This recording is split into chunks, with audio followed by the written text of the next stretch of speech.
alaykum azizlar. O'zbekiston telekanalida Xasta bo'lmang dasturi. Studiyada esa men Sadiya To'ychiyeva. Barchangizga tansihatlik tilagan holda biz dasturimizni boshlaymiz.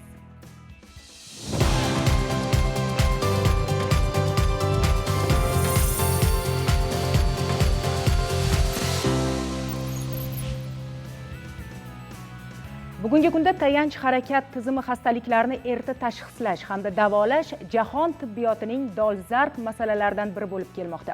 Chunki bu kasalliklar nafaqat tibbiy, balki ulkan ijtimoiy muammolarga sabab bo'lmoqda. Bugun biz dasturimizda ana shu xastaliklarning sabablari va ularning oldini olish haqida suhbatlashamiz. Buning uchun studiyamizga shu sohaning yetakchi mutaxassislarini taklif etganmiz. Assalomu alaykum, studiyamizga xush ko'rdik. Marhamat, o'z joyingizni egallasangiz bo'ladi. Demak, bugungi ko'rsatuvimiz ekspertlari bilan tanishing. Rasuljon Rahimov, oliy toifali shifokor travmatolog, ortoped, vertebrolog. Oybek Qurbonov, shifokor nevrolog.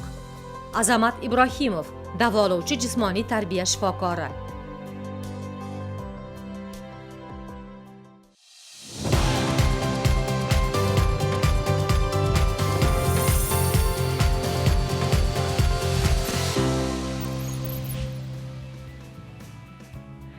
Eslatib o'taman azizlar, biz jonli efirdamiz va albatta siz bunday imkoniyatdan foydalanib ekranlaringizda ko'rib turgan raqamlarga qo'ng'iroq qilib o'z savollaringizni mutaxassislarga yo'llasangiz bo'ladi. Bundan tashqari Telegramda ham bizning chat botimiz bor, u yerga ham o'z savollaringizni yo'llang va biz albatta vaqt yetgancha ularni javobini berishga harakat qilamiz. Yana bir bor xush ko'rdik studiyada. Hech kimga sir emaski, bugungi kunda tibbiyot haqiqatan ham kundan kunga rivojlanib bormoqda va aytish kerakki, bemorlarni eng so'nggi zamonaviy uskunalar bilan bugungi kunda davolayapsizlar. Lekin shuni ham aytish kerakki, shifokorlarning, sizlarning, hamkasblaringizning sa'y-harakatiga qaramasdan, ya'ni oldindan, ya'ni shu xastaliklarning oldini olish bo'yicha kerakli tavsiyalarni berishingizga qaramasdan, yurtdoshlarimiz orasida baribir shu xastalikka chalingan bemorlarni afsuski ko'ryapmiz. Aytingchi, bunga o'zi sabab nima? Aynan sizlarga bemorlarni qandaydir bir quloq tutmasligi yoki bo'lmasam inobatga olmasligining sababi nimada? Xo'p, avvalambor assalomu alaykum xalqimizga, hammaga. Bu bergan savolingizda juda ham chuqur nima yotadi, ya'ni bunga birdaniga mana shu sabab deb ayta oladigan holat emas. Yo'q, aynan bu eng achinarli natijasi esa bunda insonlarning harakati cheklanib qoladi. Shu narsa eng achinarlisi. Bu albatta hayot sifatiga juda salbiy ta'sir ko'rsatadi. Nahotki insonlar shuni tushunmasa. Ya'ni men travmatolog, ortoped, vertebrolog, o'sha umurtqa pog'onasi, butun suyaklar sistemasi muammolari bilan shug'ullanamiz. Bizga bemorlar kelgan paytda masalan asorat bilan keladi. Ko'pchilik bemorlar asorat bilan keladi. Siz hozir aytib o'tganingiz vaqtida tashxislamaslik va vaqtida davo choralarini qilmaslik evaziga asoratlangan holatlar kuzatiladi. Lekin avval aytganingiz nimalarni qilganda o'sha asoratlanish yoki kasallikni oldini olgan bo'lamiz degan savolga javob beradigan bo'lsak, unda ko'proq sog'lom hayot tarzi, ya'ni kundalik hayotimizdagi juda ham aktiv bo'lgan harakatlar, kundalik yurishlar va bir joyda o'tirib ishlaydigan odamlarda ko'proq harakatlarda mashqlar qilib turishlik va yeydigan narsalarimizdan oziq-ovqatlarimizdagi tabiiylikka e'tibor berishlik juda ham muhim hisoblanadi. Tushunarli. Keling endi asosiy savollarga ham o'tsak, o'zi umuman umurtqa pog'onasidagi ilk o'zgarishlar qanday ro'y beradi va u organizmga qanday signal beradi, bildirgi beradi? Xo'p, umurtqa pog'onasidagi o'zgarishlarni ham biz katta qilib ikkiga ajratishimiz mumkin. Ya'ni tug'ma nuqsonlar va orttirilgan nuqsonlar. Hozir biz ko'proq orttirilganiga urg'u beramiz, chunki xalqimiz uchun vaqt mobaynida kelib chiqadigan muammolarni oldini olishlik uchun. Yosh bemorlarimiz ham bizga murojaat qilib kelganda qaddi qomatni buzilishlari kuzatilgan bo'ladi. Bu ya'ni shu bukchayishlar o'zingiz bilgandek. Ya'ni maktab davridan o'sha noto'g'ri yuklarni ko'tarishligi, papkani ilib oladilar, bir tomonga iladilar, qiyshiq soatlab yuradigan holatlar bo'ladi. Dars vaqtida ham stulni bir-biriga mutanosiblig'i buzilgan, qiyshaygan holatda o'tirishliklari. Shuni qanday qilib oldini olsa bo'ladi? Haqiqatan ham bunga ko'z yumib bo'lmaydi, chunki bilamizki, hamma baribir boshlang'ich sinfda, umuman maktabda o'qiydi 11 yil va xohlaymizmi yo'qmi shu og'ir kitoblarni ko'tarib yuramiz. Ammo bu aytayotganingizdek shu sog'ligimizga zarar. Buni qanday oldini olsa bo'ladi? Qanday tavsiyalar bera olasiz bu borada? Mutanosiblikni shakllantirish, ya'ni bir tomonlama ko'tarish emas, o'sha papka oladigan bo'lsa ham ikkita tomoniga va yukini juda ham og'ir qilmasdan. Hozirgi kunda kitoblarni ko'radigan bo'lsangiz ham 10 ta kitob hammasini solib oladi. Juda katta kitoblar. Ba'zi maktablarda buni allaqachon yo'lga qo'yishgan. Darsi bo'ladigan ertangi kitoblarni oladi, boshqasi maktabda qoladi. Ya'ni og'irlikni kamaytirishlik. Keyin o'tirganda stol bilan stulning mutanosibligi. Masalan, stulimiz juda ham baland va stol past bo'ladigan bo'lsa, dars qilaman deb qiyshayishga to'g'ri keladi. Qo'lni qo'yaman deb charchaydi. O'sha narsalarni mutanosibligini kuzatishimiz kerak va iloji bo'lsa yilda bir marta o'sib borayotgan bolalar ortopediga ko'rsatish kerak bo'ladi. Endi qolaversa mana bu kattalarda muammoni kelib chiqishligini asosiy sabablaridan bittasi bu orttirilgan, ya'ni og'ir yuklarni ko'tarib qo'yishlik. Bu yerda hozir ekranimizda ko'rsatilyapti. Yukni ham ko'rsatiladigan, ya'ni mexanizmi bo'yicha o'tirganroq holatda, yukni bu holatda emas, mana shu holatda, ya'ni o'tiribroq olib, keyin ko'tariladigan bo'lsa, bir xil og'irlikdagi badan yordam berishi kerak. Bir xil og'irlikdagi yukni kerak bo'lsa 2-3 barobar ko'payib bergan nima berishi mumkin, yuklama berishi mumkin. Bu holatda, ya'ni ko'rsatilgan mexanizm bo'yicha ko'taradigan bo'lsa, unda muammo kelib chiqishi, asoratlab berishi bo'lmaydi. Keyin yosh o'tish mobaynida o'zi degenerativ o'zgarishlar bo'ladi. Bularni biz hech qanaqangi to'xtata olmaymiz. Fiziologik holat.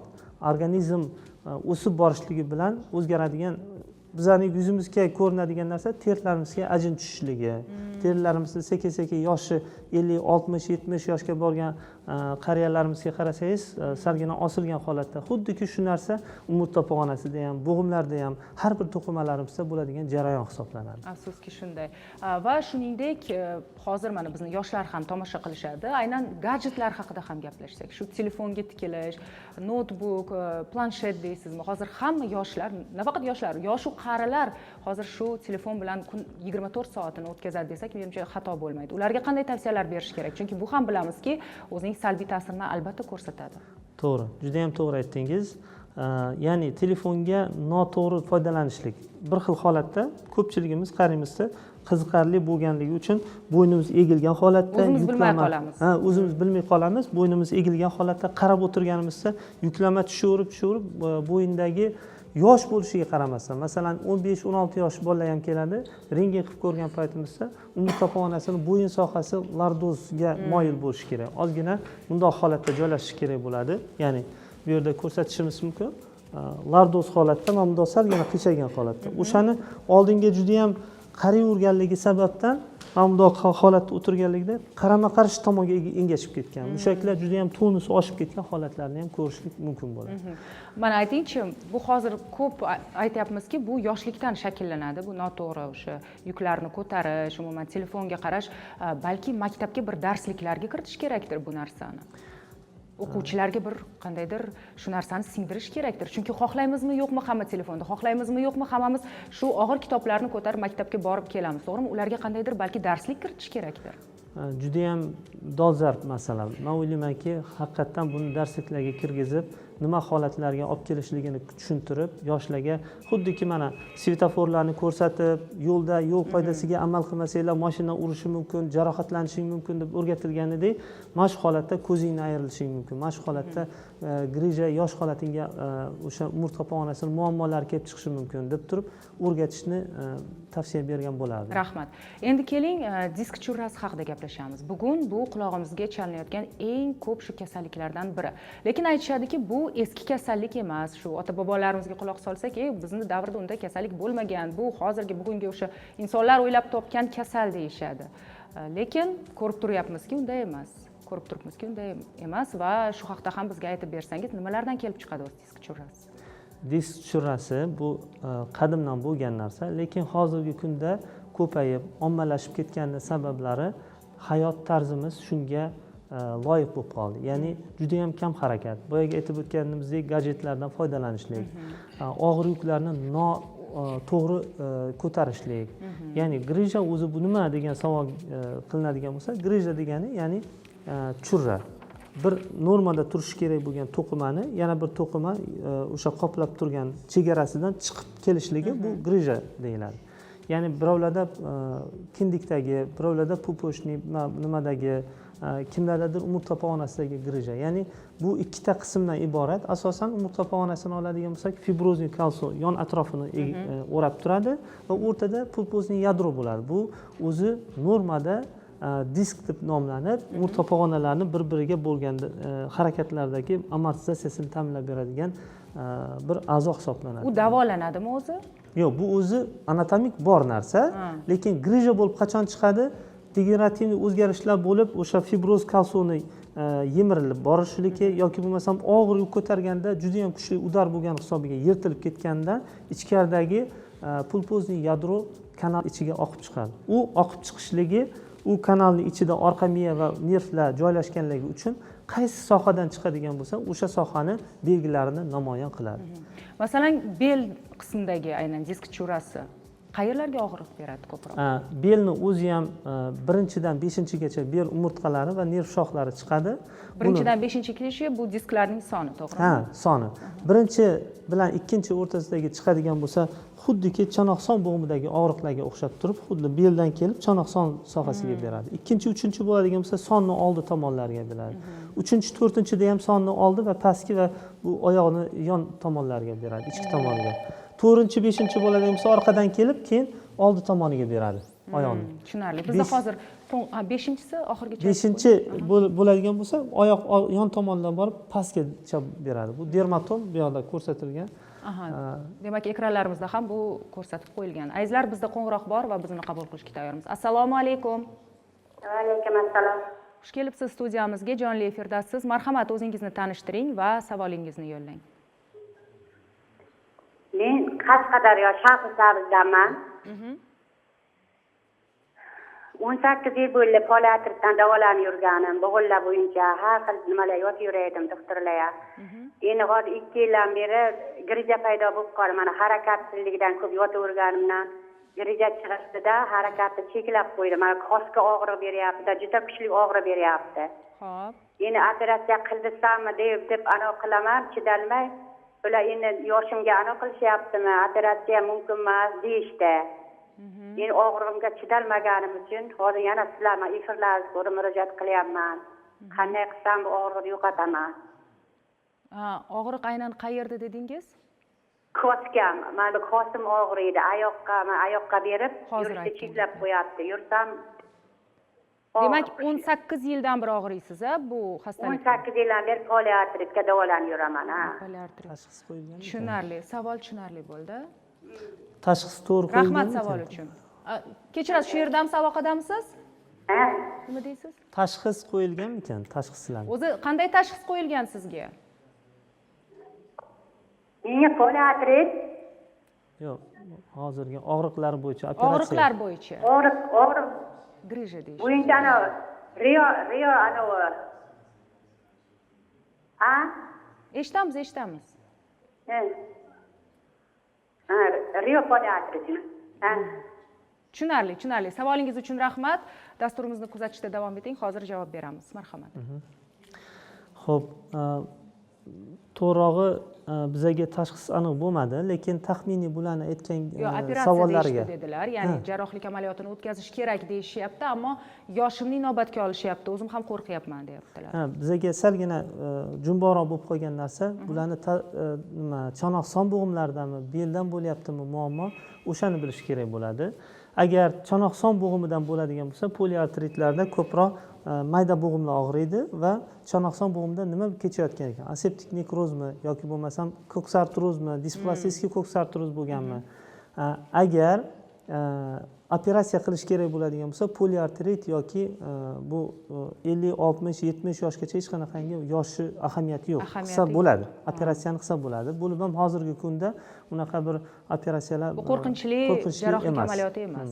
Umurtqa pog'onasida ham ko'proq bizda bemorlarimizda uchraydigani poliartrit bo'lganlar umurtqa pog'onasini orqa tomonida ham bo'g'imlari bor, fasid bo'g'imlar. O'shalarga ham ta'sir qilganligi uchun kanalni o'zida stenozlar paydo qiladi. O'sha uchun ham bularni ham qilishlik hozirgi kunda endoskopik, ya'ni kesmasdan faqat teshim orqali qilinyapti. Xudo xolasa u qo'rqinchli narsa emas. O'zi operatsiyadan so'ng keling aniqlik kiritib olaylik, qisqacha ma'lumot bering. Qanday hollarda o'zi operatsiya qilinadi? Qanday hollarda esa davolash imkoni bor operatsiyasiz? Xo'p. Operatsiya qachon qilinadi? Qaysi kasallik, ya'ni masalan bo'g'im kasalliklari bo'ladigan bo'lsa, bemorlarimizda koksartroz 4-darajali deylik. Biz daraja bilan o'lchaysiz. Ular o'tirsa ham, harakatlanmasa ham og'riq beraveradi. Dori-darmon ichadi, ozgina foyda beradi, soatlar yana bezor qilaveradi. Odamni normal hayotga qaytarishlik uchun jarrohlik amaliyoti aralashadi. Shu har yarim yil aynan davolash kurslari o'tadi va shu haqiqatan ham foyda beradimi? Chunki yarim yil o'tishi bilan yana og'riqlar kuchayadi, yana og'riqlar boshlaydi. Bu nimadan dalolat? Bu degani buning davosi yo'q bo'ldi. Endi bir umr har yarim yil shunaqa maxsus kurs o'tkazish kerakmi yoki bo'lmasam operatsiya qilsa osonroqmi? Yo'q.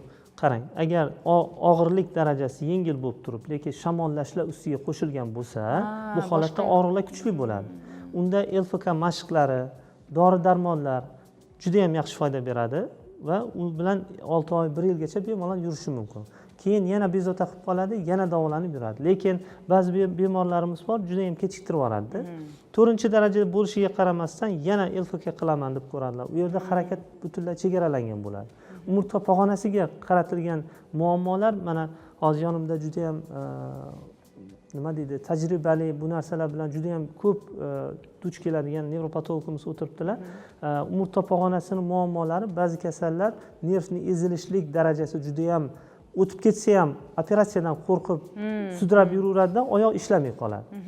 Keyin ishlamay qolgandan keyin oxir-oqibat endi bu bo'lmadi deb kelib operatsiya qildiradi, baribir natija yaxshi bo'lmaydi. To'g'ri aytdingiz, bunday hollarda ko'pincha shu shifokor nevrologga murojaat qilishadi, murojaat qilish kerak bo'ladi, buyuriladi. Bu narsa o'zi shifokor nevrologlarning vazifasi nimalardan iborat?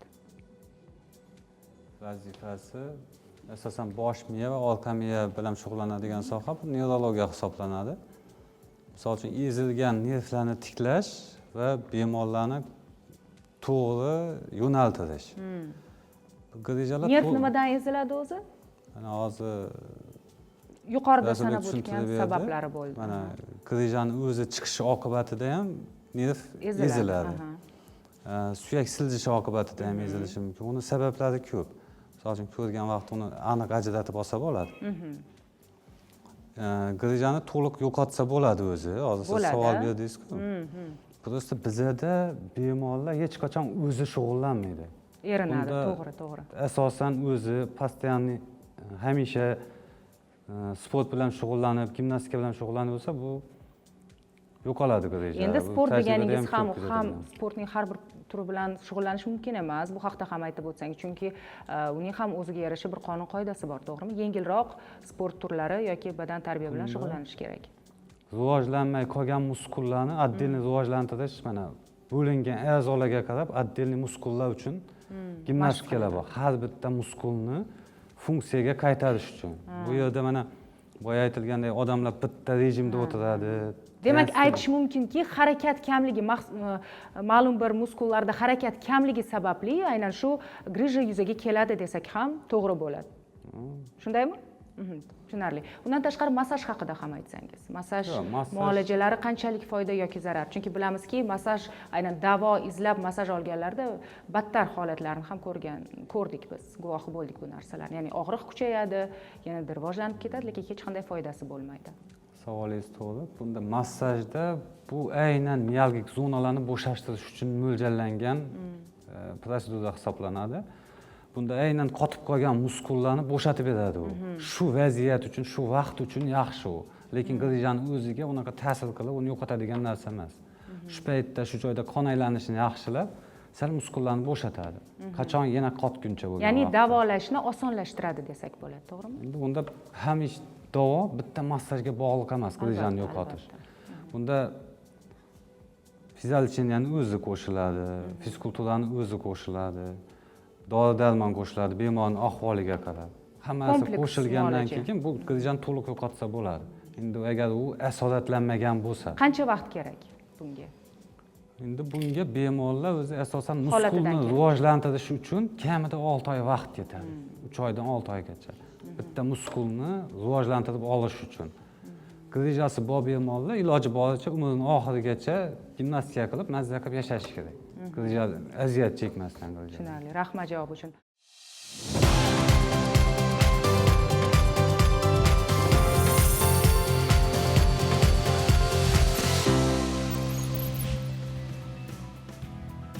Siz xasta bo'lmang dasturini jonli efirda tomosha qilyapsizlar, biz esa davom etamiz. Keling, hozir disk churasi haqida yana bitta savolimga javob olsam, undan so'ng albatta siz azizlardan kelgan savollarga javob berishni boshlaymiz. Demak, disk churasi mana ko'pchilikda uchraydi deyapmiz bugungi kunda, ammo kimdadir u katta yoki kimdadir kichik bo'ladi, ammo unga qaramasdan turib og'riqlar har xil bo'ladi. Kimdadir kichik ko'rinishda bo'lishi mumkin, ammo og'riq berishi mumkin. Kimdirlarda esa aynan kattaroq bo'ladi, hajmi kattaroq bo'ladi, ammo yo'q, men hech qanday og'riq sezmayman deyishadi. Sababi nimada bo'ladi buni? Balki joylashuviga bog'liqdir. Juda ham to'g'ri aytdingiz. Javobini ham o'zingiz aytib qo'ydingiz. Joylashuviga bog'liq. Umurtqa ponasi kanal ichida markaziy joylashadigan bo'lsa va kanalni o'zi keng bo'lsa, ba'zi odamlar shunaqa. Hozir biz aytyapmiz-da, ammo menimcha teletomoshabinlar uncha tushunishmayapti. Shuni qandaydir ko'rsatib bersak bo'ladi. Misol uchun mana orqangizda ham mana shu mulyajda ko'rsatsam maylimi? Bo'ladi. Shunchaki tushunarliroq bo'larmidi deyman. Baribir Tushunarliroq shifokorlar bo'lsa. tilini teletomoshabinlar uncha tushunmaydi. Ko'rinyaptimi bu? Nimada ko'rinadimi? Xo'p, umurtqa ponasi kanalida chiqishiga qarab turib markaziy, parasentral, ya'ni yon tomonida joylashgan grijalar va foraminalniy joylashgan grijalar, ekstra foraminalniy, ya'ni sal uzoqroqda chiqqan grijalarga bo'linadi. Bu nimasi? Joylashishiga qarab turibdi. Endi bo'lib ham kimdadir sentralniy chiqadigan bo'lsa, kanalni o'zi keng bo'ladigan bo'lsa, nervni bosishi kamroq bo'ladi. Mana nerv sekin qochib turaveradi orqaga. Kimdaki foraminalniy zonadan chiqadi, bu yerda qochadigan joy yo'q. Nerv shoxini qochadigan joyi yo'q. Agar grija chiqsa, faqatgina suyakka olib borib qadiydi-da, nervni kuchli ezadi. Bu 2 mm, 3 mm bo'lsa ham oyoqni ishlatmay qo'yadi. Bu bir xil holatlarda. Ba'zi odamlarda bo'ladi, mana shu sentralniy kichkinagina grija chiqadi, lekin grija menda grija bor, 5 mm ekan, nima qilaman endi deb tushkunlikka tushadi. Yo'q, u unaqa emas. Qachonki sizda klinik belgilar namoyon bo'lsa, boyagi aytganimizdek, grija chiqyapti L4, L5 sohasidan va sizda xuddi shu dermatom bo'yicha boryapti-da, oyoqlaringizda og'riqlar, kuchsizlik va sezishdagi o'zgarishlar boshlanadigan bo'lsa, bu asorat hisoblanadi. Ya'ni boya aytib o'tdingiz, qachon operatsiya kerak bo'ladi. Bu ham bitta javobi bo'lib o'tadi. Ya'ni asoratlangan holatlarida asoratni juda ham yomonlashib ketmasligini oldini olish uchun biz operatsiya jarrohlik amaliyotini tavsiya qilamiz. Bo'lib ham hozirgi kunda u endoskopik, ya'ni maloinvazivniy operatsiyalar qilinayotganligi uchun bu xavfli emas. Bugun operatsiya qilinsa, ertaga chiqib ketadi. Lekin bu degani butunlay qutuldi emas. O'sha uchun biz bugun mana LFK shifokorini ham taklif qilganmiz, ko'rsatib beradilar, qaysi mashqlar kerak bo'ladi. Bu operatsiyadan keyin ham mashqlarni qilishlik, hayot tarziga amal qilishlik juda ham muhim hisoblanadi. Tushunarli. Demak, buni joylashuviga juda bog'liq deyapsiz. Ammo kanallar haqida ham gapirib o'tdingiz. Bu yanglishmasam stenoz xastaligi, to'g'rimi? Kanallar torayishi bilan bog'liq bo'lgan muammolar. Kanalni torayishligi, bu ko'proq yoshi o'tgan odamlarda ko'proq bo'ladi. Sababi mana shu yerda ko'rsatishim mumkin. Bo'g'im ikkita tanasini birikadigan joyi fasit bo'g'imlari hisoblanadi. Shu xuddi bo'g'imlar, tizza bo'g'imimizda deformatsiyalar bo'lib turib, bukilishda, yozilishda chegaralanish bo'lib qolganidek, bu yerda ham shishib, yon atrofini kattalashgani hisobiga kanalning ichiga o'sib kiradi boyagi suyak. Nima sababdan kelib chiqadi bu xastalik? Balki oldini olish mumkindir balki. Qanday tavsiyalaringiz bor? Bu kam harakatlik, boya aytib o'tdik. Bitta qaytara olasizmi boyagi nimani? Stenoz. Mana shu aynan stenoz hisoblanadi. Mana qarang, ezilgan holatda, hamma tomondan ezilgan holatda u yoqda qorayib ko'rinib turibdi. va operatsiya qilinadigan bo'lsa mana bundoq ochilgan holatda ko'rasiz keyin operatsiyani ro'ppa rosa o'sha bir necha oydan keyin qayta tushirilgan paytda xuddi shu bemor o'zida yaxshilanish boshlanadi. Lekin bu degani hamma bemorlar ham operatsiyaga boradi degani emas. Bizga murojaat qiladigan bemorlarni 90% konservativ davolanadi. Ba'zi holatlarda faqatgina asorat boshlangandan keyingina biz operatsiya taklif qilamiz. Qanday qarshi ko'rsatmalar bor aynan Jarrohlik amaliyotiga qarshi ko'rsatmalar bo'ladi. Masalan, yurak ochiq operatsiyasini o'tkazgan avval hozirda yurak fraksiyasi yaxshi emas, ya'ni o'sha ko'rsatkichlarni ko'rib chiqishlarida anesteziolog, kardiologlar aytadi. Operatsiyaga olmaganlaringiz ma'qul. Biz o'zimiz qaror qilmaymiz. Bu o'zimizni yo'nalish bo'yicha biz qilaveramiz, lekin operatsiyadan keyin asoratlar berib qolishligi, o'sha anesteziya vaqtida bemorni uyg'onmaydigan darajada og'ir qo'shma kasalliklari bo'ladigan bo'lsa, qo'shimcha kasalliklar. Lekin barchasi tekshiruvdan o'tkaziladi, to'g'rimi? Tekshiruvdan albatta o'tkaziladi. Barcha xastaliklar bo'yicha, barcha kasalliklar bo'yicha tekshiruvdan o'tkaziladi. Undan so'ng faqat jarrohlik amaliyotiga kardiolog ko'radi, EKG echo qilib turib, polni qon analizlari topshiriladi, anesteziolog ko'radi, hamma ko'rsatkichlarni ko'rib chiqib, bizada xavf yo'q desa, bo'ldi. Keyin biz bemorga aytamiz, operatsiya qilishlik sizga afzal hisoblanadi. Lekin baribir kutilmagan holatlar ham yuzaga kelishi mumkin demoqchisiz. Tushunarli. Aynan o'zi shu kanalni torayishiga nima sabab bo'ladi? Ya'ni qarish, yosh o'tishi deyapsiz va uni aynan jarrohlik amaliyotida u kengaytiriladimi yoki bo'lmasam boshqacha bir yo'l tutasizmi? Kengaytiriladi. Ya'ni ichkaridan o'sha siqilayotgan joyini faqatgina suyaklari o'sganmi, suyakni o'sganini bir qismi olib tashaladi. Masalan, 1 santimetr bo'lgan bo'lsa, suyakni qalinlagani, o'shani 2-3 millimetr olib tashaladi, joy yasaladi. Ya'ni xona kanalni ichi kengaytiriladi. Shuni hisobiga stenoz bartaraf qilinadi. Undan so'ng reabilitatsiya jarayoni qanday o'tadi? Reabilitatsiya jarayoni juda ham agar asoratlanmagan holatda operatsiya qilinadigan bo'lsa, juda yengil o'tadi. Ertasi kunni o'zida turib yurib, uyga ruxsat beriladi. Lekin ko'pchilik bemorlarimiz noto'g'ri tushunishadi. Operatsiya bo'ldi, hamma narsani yechimi bo'ldi deb o'ylaydi. Lekin afsuski bir necha oydan keyin yana yoki grija operatsiyalar bo'ladigan bo'lsa, qayta chiqishliklar bilan yoki bo'lmasam stenozlar operatsiya qilinadigan bo'lsa, bo'g'imlardagi ikkilamchi muammolar bilan yana murojaat qilishadi. O'sha vaspaleniya, og'riqlar bilan yana og'riyapti deb. Nimaga? Bular biza aytgan rejimga amal qilmaydilar. O'tirmang desak, bemalol o'tirib yana ishga qaytgan bo'ladi. Mashqlarni qilib turing deb turib, bitta-bitta ko'rsatib beramiz, lekin o'shanga doktor, qilmagandim-da o'shani deb turadi. O'zligi ham bilib turishadi. O'zligicha ham bilishadi. Lekin mana hozir 90% holatlarda jarrohlik amaliyotisiz ular tuzalsa bo'ladi deyapsiz, to'g'rimi? Sizdan shu haqda so'ramoqchiman. Aynan qanday davolash usullari ularga taklif etiladi? Fiziologiylar bor, yaxshi.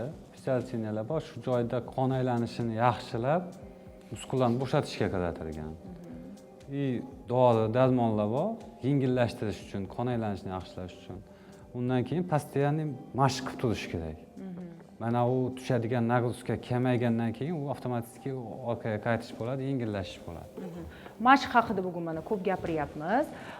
Aytingchi, mana sizga murojaat qilishadi yoki bo'lmasam ko'p hollarda siz yo'naltirasizmi? Chunki ko'p bemorlar balki bilmasdir, aynan shunday maxsus mashqni o'rgatadigan shifokor ham bor ekanini, to'g'rimi? Yoki bugungi kunda bilishyaptimi bemorlar?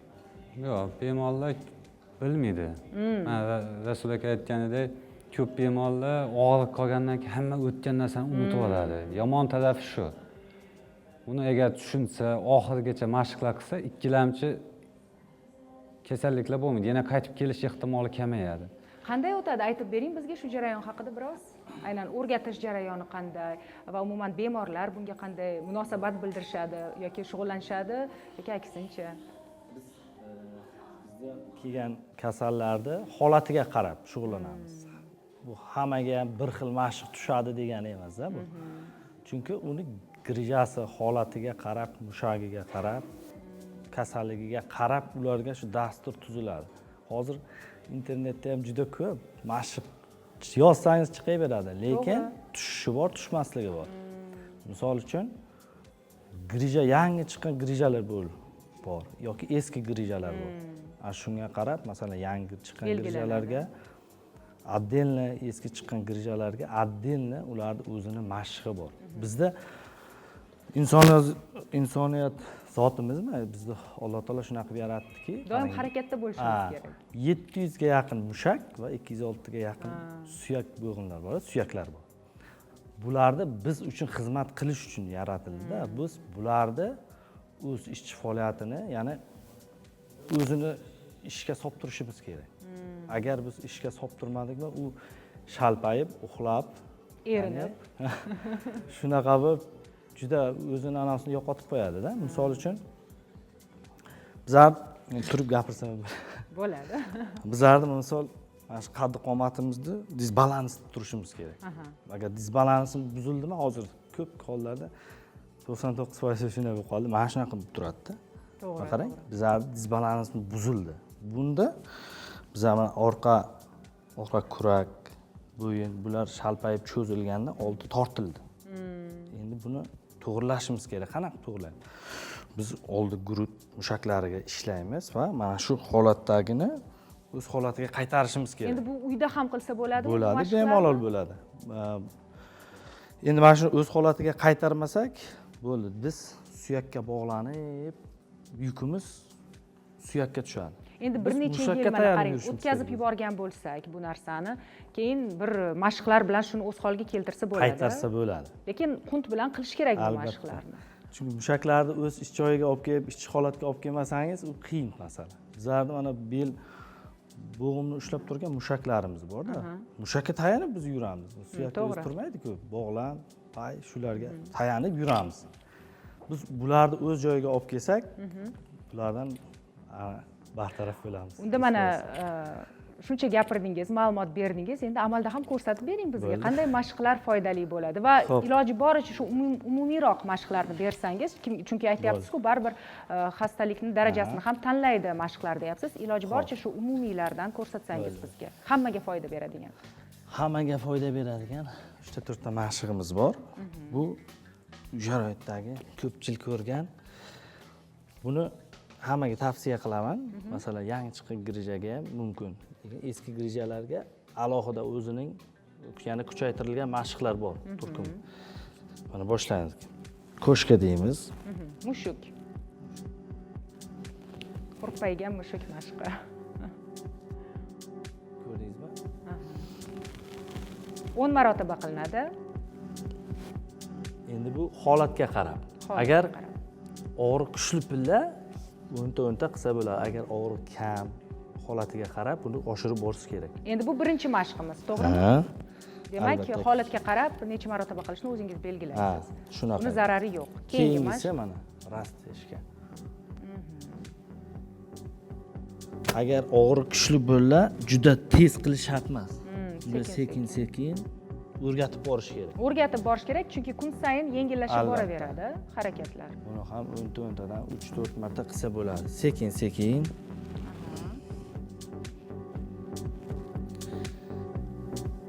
Xo'p, bundan ham 10 ta qilsak, keyingisi qanday harakat? Keyingisi mana bu ham bo'yin uchun yaxshi, ham yonbosh mushak, ham belga juda yaxshi. Mana shu holatda ishlaymiz. Menga yaxshi ekan. Qarang, butun umurtqa ishlashini ko'rasiz.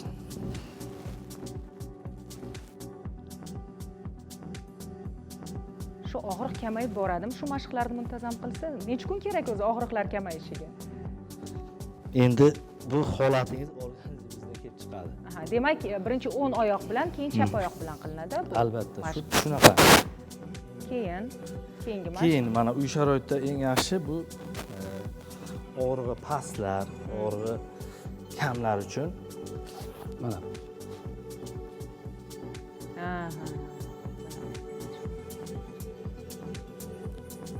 Orqalar qiziydi shu vaqt. Albatta, chunki bu yerda biz ushlab turgan, umurtqani ushlab turgan mushaklarga ishlaymiz. Suyaklarga juda kam ana tushadi bu.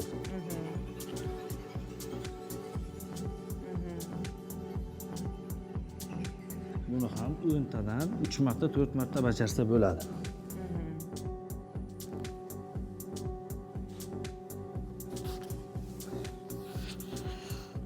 Shunaqa mashqlar. Bo'ldi, yetadi. Shu kuniga demak 10-15 daqiqa ajratsa, shuning o'zi albatta yetarli. Rahmat. Shunaqa. Bu jihozlar nima uchun kerak bizga? Mana olib kelib qarang. bilan. Grijada ko'pchilar masalan oyoq tortish bo'ladi-yu, maksimum mushakda tortish. Ko'pincha ham grijada og'riq bo'ladi deydi. Lekin trigger tochka ham bor-da bu yerda. Mushaklarimizda spazm bor. Agar mushak spazmi ham tortishuvchi, shunaqa yoqimsiz og'riq beradi. Bunda oddiy mana shu rolikda biz shuni bartaraf etishimiz mumkin. Bunda turamiz mana. O'tirgan holda mana. Maksimum o'tirg'ish lefimizni mana shu holatda ishlatamiz. Mushaklarni biroz yumshatib olamiz. Albatta, qon aylanishini yaxshilaydi. Agar spazm ochilsa, shu og'riqlar juda tez ketadi. Tushunarli. Bularichi qolgan jihozlar nima uchun? Mana tennis koptogini ham ko'ryapmiz. Uni qanday foydasi bor? Tennis koptogi hozir ko'rsataman. Bu ham zarda bo'ynimiz ko'p og'riydi. Hozir maxsus koptoklar chiqqan. Menda bor masalan shu uchli bo'ladi. Bunda bizlarda devor kerak ekan. Devorda mana shu holatda qo'yib, mana shu triggerni nuqtalarini olishimiz kerak. Devorga tushunarli. Devorga. Oddiy qo'lda ko'rsatyapman, devorda tiralib, mana shu holatda. Voy, bu shunaqa maza qiladi shu mashqda. Spazmlarni ochadi-da, qon aylanishini yaxshi qiladi. Tushunarli. Ularda. Rahmat mashqlar uchun. Demak, agar muntazam ravishda shu mashqlarni qilib yursak, medikamentoz davolar ham balki kerak bo'lmay qolar bora-bora, to'g'rimi? Yoki baribir dori-darmonlarni ham bunga qo'shish kerakmi bu davo usullariga? Yoki darajasiga qarabmi bu ham? Dori-darmonni Chunki qo'shish nega bu savolni beryapman? Kimdir aytadiki, shu kerak, aynan dori-darmonlar bilan davolashsa, kimdir yo'q, shu mashqlarni o'zi bilan ham tuzalib ketasan deydi. Haqiqatan ham shunday insonlarni ko'rganman. Shunchaki mashqlarni muntazam ravishda qilib borib, 1 yil, 2 yilda og'riqlarim xuddi yo'qdek deyishadi. Hech qachon og'rimagan. Dori-darmonlar bilan birga bo'lsa, tezroq bo'ladi. samarasi yaxshi bo'ladi. Samarasi yaxshi. Ya'ni o'sha joyda yallig'lanish jarayoni ketayotgan bo'lsa, yallig'lanishga qarshi preparatlarni berib va mashqlar birgalikda qilinadigan bo'lsa, juda ham samara yaxshi bo'ladi. Tushunarli. Demak, aziz tomoshabinlar, ko'rib turibsizki, mana shunday mashqlar oddiy ko'ringani bilan, ammo samarasi juda kuchli bo'lgan mashqlar qanchadan qancha jiddiy operatsiyalarni, jarrohlik amaliyotini oldini olishi mumkin. Shuning uchun sog'ligingizga e'tiborliroq bo'ling va vaqtingizni o'zingizdan ayamang.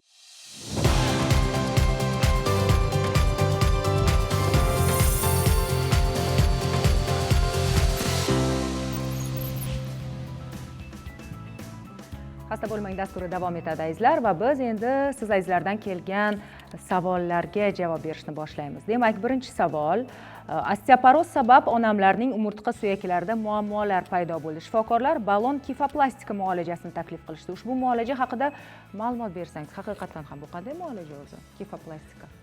O'zlari aytayaptilarki, osteoporoz bu suyaklarning zishligini kamayishi va shuni hisobiga ozgina yiqilish yoki bir qanaqadir yuklama tushgan paytda umurtqa pog'onalari yoki boshqa suyaklarda sinish bo'lishi mumkin. Kifoplastika bu ballonni kirgizib turib, o'sha sinib o'tirgan, mana bu yerda rasmda ko'rsatildi, o'tirgan suyakning ichiga umurtqa pog'onasi oyoqchalari orqali faqatgina kesmasdan turib bitta igla kirgiziladi. Iglaning ichidan ballon kirgizib shishiriladi. Qachonki normaga qaytgandan keyin shu joy sement bilan to'ldiriladi. Bu muolaja ya'ni bugun qilinadi, bugunning o'zida kechqurun uyga chiqib ketaverishlik mumkin. Butunlay og'riqlar to'xtaydi va suyakning yana parchalanib, sinib, kanal ichiga kirib, asoratlar berishini oldini oladi. Endi xavfli jihatlari-chi bormi buni va qanday hollarda qarshi ko'rsatmalari bor?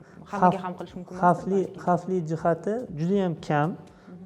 Ya'ni 200 tada, 300 tada bitta uchrab turishi mumkin bo'lgan holatlar bor. Qachonki o'sha ballonni shishirgan paytda yana sinib ketish holatlari, juda ham qattiq shishirishlik. Uni o'zini nimasi bor? Me'yori bor. Davleniya ko'rsatib turadi. Agar osteoporozda har bitta bosqichimizda 10 ta 20 ta bu bosim bergan paytimizda qayta rentgenda ko'rib turiladi. Ichiga kontrastli modda jo'natilgan hisobiga me'yoriga yetganda to'xtatish kerak bo'ladi. Deyarli asorati bo'lmaydi desa ham bo'ladi. Tushunarli. Rahmat javob uchun. Onamlar 60 yoshdalar, ko'p yillardan beri spondilartroz kasalligidan aziyat chekadilar. Bellarda, bo'ksalarda, son sohalarda og'riqlar kuchayyapti. Yaqinda nevrolog ularga kichik invaziv radioto'lqinli denervatsiya neyroxirurgik muolajani taklif qildi. Bu o'zi nima? Muolajadan so'ng onamlarni og'riqlar bezovta qilmaydimi deb so'rabdilar. Nevropatologmi yo mangami? Ular javob bera qolsinlar. Aytavering. Ya'ni radiochassatniy ablyasiya deyiladi. Bu umurtqa pog'onasini spandil artrit deyapsiz-ku, umurtqa pog'onasidagi hozirgi ko'rsatib o'tgan bo'g'imlarimdagi o'zgarish hisobiga kelib chiqqan og'riqlar. Bu shu bo'g'imlarga keladigan 3 ta yo'nalishdagi nervlarni borib turib ustiga qo'yib ablyatsiya qilib vaqtincha kuydiradi. Bu 1 yilga, 2 yilga yordam beradi. Og'riqlarni sezmay qoladi. butunlay og'riqlar yo'q bo'ladi degani emas, Yo'q, chunki so'rabdilar. butunlay bo'lmaydi. Butunlay bo'lmaydi. Vaqtincha yordam beradi. Uni keyin muntazam ravishda qilib yurish mumkinmi? Qilish mumkin. Aha, mumkin. Rahmat. Demak, hozir yana savollar ko'p edi bizda. Hozir ularni ochib olay. Onamlar 8 yildan beri ko'ksartrozdan aziyat chekadilar, ko'p davolanadilar, og'riq qoldiruvchi dorilar ichadilar, ammo foydasi vaqtinchalik bo'lyapti. Shifokorlar sizga endi protez qo'yish kerak deyishyapti. Bu operatsiya hammaga ham to'g'ri keladimi? Bu haqda ko'proq ma'lumot bersangiz debdilar. Ko'ksartroz boya ham aytib o'tdim, agar darajasi 3-4 darajaga borgan, dori darmon va mana bu LFK mashqlari yordam bermayotgan holat bo'ladigan bo'lsa, hayotiy tarzini yaxshilashlik uchun endoprotez tavsiya qilamiz. Bunda darhol o'sha bo'g'im alishtirilishi bilan og'riqlar qoladi, lekin bu degani 2 haftagacha, 6 haftagacha, 3 oygacha ketma-ket reabilitatsiya bosqichi bor. Unda yana qaytamiz, LFK shifokorlari shug'ullanadi. Aynan o'sha ortoped bilan LFK shifokorlari birgalikda olib borgan reabilitatsiyasi juda ham samarali bo'ladi. Butunlay sog'lom holatga qaytgandek qaytadi. Afsuski, endoprotezlarni hayotiy, ya'ni nimasi, davri bu 15-20 yilgacha ishlab beradi. Keyin baribir metall bo'lganligi uchun suyaklarga lizis berib, ba'zan o'tirishlar, ba'zi holatlarda suyakni sinib ketish holatlari ham kuzatilishi mumkin. Qayta operatsiyaga borishi mumkin. Bo'lib ham 50-60 yoshli odam bo'ladigan bo'lsa, o'ylanmasdan darhol qo'ydirib yuborish kerak bo'ladi. Tushunarli. Bu hayot tarzini yengillashtiradi. Yengillashtiradi. Xo'sh, onamda MRT tekshiruvlarida ko'ksartrozning 2-darajasi aniqlangan. Tos bo'g'imlarida suv ham bor ekan. Davo natijalari ko'p ham foyda bermayapti. Endi qanday davolar qilganingizni biz bilmaymiz albatta. Yaqinda plazmafarez amaliyoti haqida eshitib qoldim. Bu o'zi qanday muolaja? Bu kasallikdan qanday davo eng yaxshi samara beradi debdilar. Umuman o'zi aytayaptilarki, bu yerda plazmafarez qanday muolaja va umuman shu xastalikka qanday davo choralari yaxshiroq natija beradi? Bu narsa bilan juda ham ko'p shug'ullanadigan mutaxassisimiz mana yonimda o'tiribdilar. O'zlari nevrolog bo'lishlariga qaramasdan plazmafarez bilan shug'ullanadilar. Bularda eshitsak yaxshiroq bo'ladi. Marhamat. Ko'ksartroz 2-darajada bu plazma yaxshi ta'sir qiladi. Oldin shamollashlarni olib, misol uchun konservativ davolab turib, antibiotiklar nimalar bilan asoratlanishiga qadar. Bundan keyin plazma qilinsa, fiziologiylar bilan juda yaxshi effekt beradi. Shudek to'qimalarni tiklab, regeneratsiyasini yaxshilab, qolgan otyoqlarni oladi. Mana plazma tarkibida o'zi bemorning o'zining qonidan olingan aminokislotalar plazmasi bo'ladi. Bu shuni regeneratsiyasini yaxshilab beradi, tiklanish jarayonini yaxshilaydi. Yana o'tib ketishini yaxshilaydi, nekrotik ochaqlarning kamayishiga yordam beradi. Tushunarli. Bu yerda bir savol e'tiborimni tortdi. Oyog'imda bashmaldoq yonida suyak o'sib chiqqan, baland poshnali, tor tuflilar kiyib yura olmayman, oyog'im zirqirab og'riydi. Buni qanday davolasa bo'ladi? Bu juda ham aktual savol nazarimda bugungi kunda. Bu juda ham aktual. Ayollarda ko'proq uchraydi. Ayollarda Chunki ko'p uchraydi. poshna kiyganliklari sababdan. Endi hammada ham uchramaydi-ku, shu sababi nima o'zi? Mana kimdir bir umr poshnali kiyishi mumkin, ammo bu xastalikka uchramaydi. Bu o'z Yo'q, xastalik. aksariyat poshna kiyadiganlardan uchraydi. Biz ham shunga o'zimiz hayotda mana shu doktor bo'lib, ortoped bo'lib ko'rganmiz. Kim baland poshna kiysa, oyoq kiyimini tanlaganda torrog'ini tanlagan bo'lsa, barmoqlar hammasi bitta tochkaga yig'iladi. Ya'ni mana shu barmoqlarim turibdi, normada turishi kerak bo'lgan narsa bitta joyga yig'ildida, yana vesingiz, og'irligingiz yana tushdi o'sha. Demak, deformatsiyani kelib chiqishiga sabab bo'ladi. Mana shu yerda ko'rsatilgan joy bu hallux valgus deb yuritamiz biz. Bone union o'sib chiqqan suyaklarni olib tashlash operatsiyalarini o'tkazib turamiz tez-tez, lekin aksariyat holatlarda oyoq kiyimini to'g'ri tanlaydigan bo'lsa, fizioterapiya mashqlar qiladigan bo'lsa, operatsiyaga hojat bo'lmaydi. Agar og'ir to'g'rilanishi mumkin demak. To'g'rilanmasa ham og'riq simptomi yo'qoladi. Endi og'riq simptomlari yo'qolsa ham juda ham oyoq kiyim kiyishga ham noqulaylik tug'diradi. unaqa holatlarda operatsiyaga boradi. Oyoq kiyimi kiyishga xalaqit beradigan darajada deformatsiya bo'lgan bo'lsa, bu ham oxirgi darajalari hisoblanadi. Operatsiya qilib, malay invazivni kichkina kesib, suyak cho'q tashlab qotiriladi, tekis holatga keladi. Rahmat. Afsuski bizni vaqtimiz chegaralangan va ko'rsatuvimiz ham tugab boryapti. Shuning uchun aynan tayanch harakat tizimida ro'y beradigan muammolar va xastaliklarni oldini olish uchun qanday tavsiyalar bergan bo'lardingiz? Har biringizdan eshitishni istardik. Shaxsan men aytgan bo'lardim, qisqa qilib turib, hayot tarzini ko'proq aktiv qilish kerak. O'tirib ishlaydigan odamlar tez-tez mashq qilib turinglar. Har kuni ovqatlangandan keyin yurishni o'zlaringizga odat qilinglar va yeydigan ovqatlarimizda ham tabiiylik bo'lsin. Faqatgina men bu hozirgi tez tayyorlanadigan ovqatlar, tez tayyorlanadigan fast foodlardan voz kechishga harakat qilamiz. Voz kechish kerak va tabiiylikka urg'u berish kerak bo'ladi. Sizdan qanday tavsiyalar? Hozir zamon rivojlangan sayin harakat kamayapti. Ayniqsa boya aytilganidek yosh bolalarda.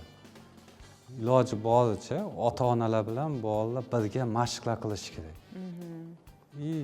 Telefon, televizor kamaytirish kerak. Bir xil rejimli ishlarni kamaytirish kerak.